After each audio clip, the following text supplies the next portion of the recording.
आज पढ़ेंगे रस का तृतीय पाठ यानी अनुभाव।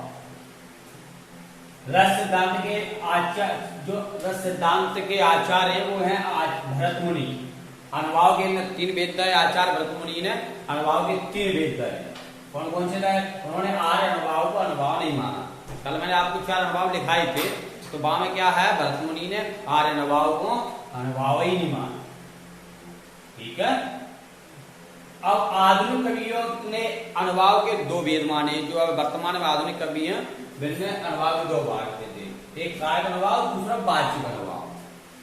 अब अनुभाव को थोड़ा विस्तृत पढ़ लेते हैं। कायक अनुभाव, काया काय का मतलब होता है काया। काया माने शरीर। जहां नायक नायिका एक दूसरे के करीब आने के लिए शारीरिक क्रियाकलाप करते हैं उसे हम कायक अनुभाव कहते हैं। जहां नायक नायिका एक दूसरे के करीब आने के लिए शारीरिक क्रियाकलाप करते हैं उसे हम कायक अनुभाव कहते हैं। याद करें हमारे साथ, जैसे पलकों का उठाना या गिराना, पलकें उठाएं या गिराएं, हाथ हिलाना आदि ये शारीरिक क्रियाकलाप में आते हैं, इसको क्या कहेंगे हम कायक अनुभाव। उदाहरण एक ले लेते हैं, जैसे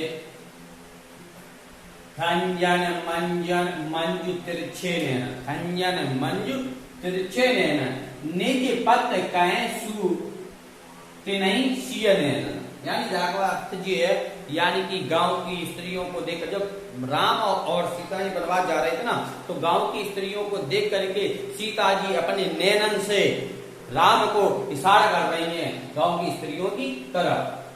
तो कैसे कर रही है? नैनन से। तो कौन सा होगा? कायक अनुभाव यानी काया के द्वारा।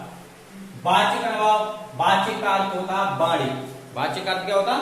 वाणी। जहां पर नायक नायिका वाणी के द्वारा एक दूसरे के करीब आना चाहें उसे हम वाचिक अनुभाव कहते हैं। द्वारा याद करें, जहां पर नायक नायिका वाणी के द्वारा एक दूसरे के करीब आना चाहें उसे हम वाचिक अनुभाव कहते हैं। जैसे कोई गीत गुनगुनाना, कोई निकले तो वहां गीत गुनगुनाए, सीटी बजाने लगे या बातें करें, तो यानी इनके द्वारा हम कहा है एक दूसरे के करीब। जैसे यहाँ पर एक उदाहरण मैंने लिखा, बूजत श्याम कौन तुम गोरी, यानी भगवान कृष्ण राधा जी से पूछ रहे हैं कौन हो तुम गोरी, देखे कबू न ब्रज की गोरी, यानी आपको हमने ब्रज में कभी नहीं देखा।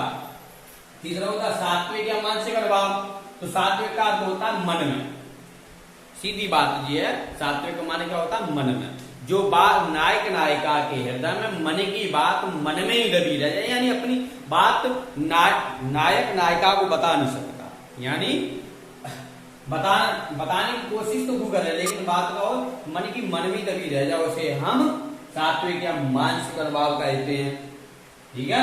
जैसे गयऊ सहे में कछु कहत न आवा, यानी जब दशरथ जी से केकई ने कही कि हमें 2 वचन दे दो, भगवान राम को भरत को गद्दी और भगवान राम को 14 वर्ष का वनवास, तो बिन ने क्या है तो दशरथ जी सहम गए, उन पे कछु कहा तो नहीं बनी।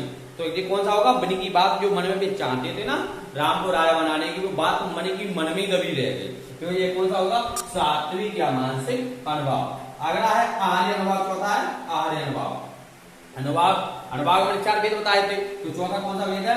आर्य का अर्थ होता है रूप सज्जा या वस्त्र सज्जा। आर्य का अर्थ क्या होता है? रूप सज्जा या वस्त्र सज्जा। जहां पर नायक नायिका एक दूसरे के करीब आ जाएं, वो भी काय के द्वारा रूप सज्जा या वस्त्र, यानी कि रूप या वस्त्र को इतने सुंदर पहने हो कि उसके दूसरे नायक नायिका की ओर या नायिका नायिका की ओर आकर्षित हो जाए, रूप को देख करके। उसे क्या कहते हैं? हम आर्य अनुभाव कहते हैं। जैसे नील परधान बीच सुकुमारी, फुलरा मृदुल मृदुल अधफुला अंग, यानी श्रद्धा और वस्त्र के रूप को देख करके मन उसकी ओर आकर्षित हो रहा है। तो आज अनुभाव के 4 वेद बताए।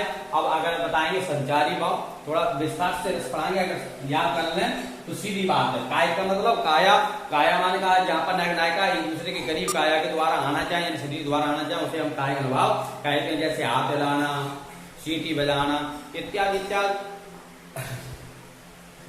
और जहां पर नायक नायिका वाणी के द्वारा एक दूसरे के करीब आना चाहे उसे हम वाचिक अनुभाव कहेंगे। जैसे सीटी बजाना है, और गीत गुनगुनाना है, बातें करना इत्यादि इत्यादि। सात्विक या मानसिक अनुभव, सात्विक मानसिक का अर्थ ही होता है मन की बात मन में दबी रह जाए, यानी नायक नायिका एक दूसरे को अपनी मन की बात नहीं बता सके, उसे हम सात्विक अनुभव कहते हैं। जैसे गए उस कहना आवा, यानी दशरथ जी से जब कैकेयी ने 2 वचन मांगे, राम को गद्दी और भरत को गद्दी और राम को वनवास, तो उनकी बात मन की मन में रहेगी, किसके? दशरथ के।